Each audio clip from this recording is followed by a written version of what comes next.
Another thing we're watching right now in the multifamily market, you guys, is the overbuild that took place. So, multifamily units that are under construction, they dropped by over 30% from their late 2023 peak, and the pipeline is still shrinking. I know that might sound bad, but it's actually the correction the market's needing, and it's going to eventually put pressure on rents because when supply drops off and there's not as many places to choose from for rent, now rents go back up.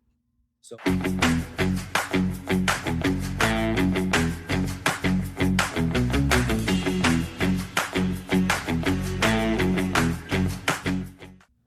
everybody, welcome back to another episode of Keeping It Real Estate. I'm your host, Dan Brisse. You guys, the one big beautiful bill, right? This act, it was signed July 4th, 2025. And most people think, it's just politics, but buried inside are some of the biggest tax changes that the real estate investors have seen in decades.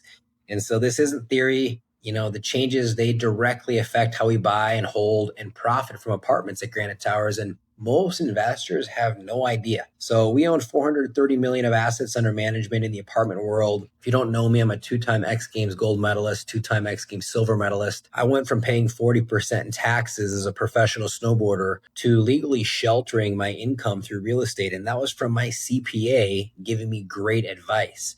And anyway, this bill, it just made that strategy even more powerful. So you got 100% bonus depreciation and it's back. Bonus depreciation, it was sunsetting for those of you that don't know. It was down to 40% in 2025, headed to 20% in 2026, and then 0% in 2027. And the government just reversed all of that. So 100% bonus depreciation, it's now permanent. And what this means in plain English is when we buy an apartment building, we do this thing called a cost segregation study.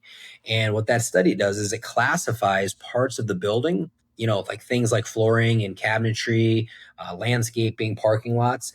And it turns it from a 27 and a half year depreciation schedule to a 5, 7, or 15-year category.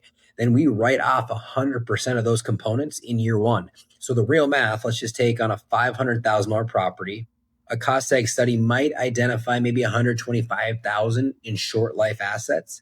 And at a 37% tax bracket, that's nearly 46 grand in tax savings in year one alone.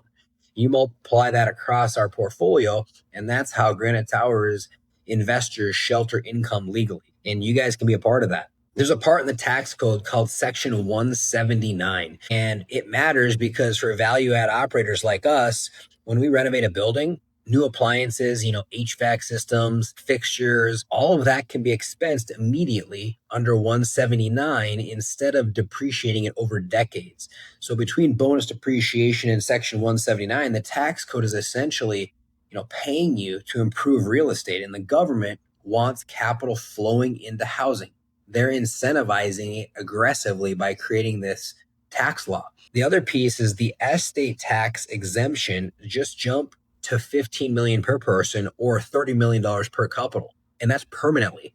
And that's indexed for inflation. So before this bill, it was scheduled to drop back to roughly 7 million in 2026. And the reason this matters for real estate investors is if you're building a portfolio of apartment buildings, you can now pass 30 million to your heirs without a single dollar in tax estate.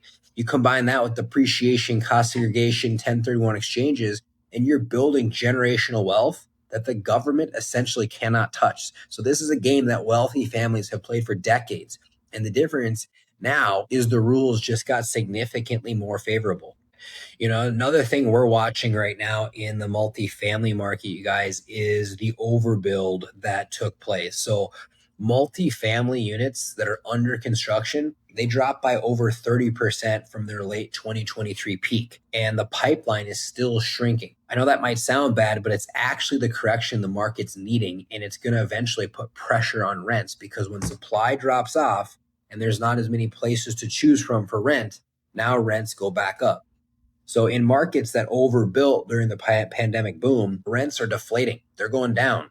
When rents go down, investors get squeezed, buyer demand drops, and sellers get forced to the table. And that's what's happening right now in parts of Florida and in Texas. But in markets with constrained supply, even modest demand keeps inventory tight and prices resilient. So this is why we're not chasing these hot markets, right? We're buying in markets where supply is limited and demand is durable. That's the focus for us. We're looking for locations that have actual pent up demand right now. If we can find occupancy where all of the comps are 95, 96% occupied, and we got supply falling off a cliff, what that does is it almost guarantees, and nothing's guaranteed in investing, but it puts a lot of pressure or the likelihood of a lot of pressure on rents in the near future because supply controls demand.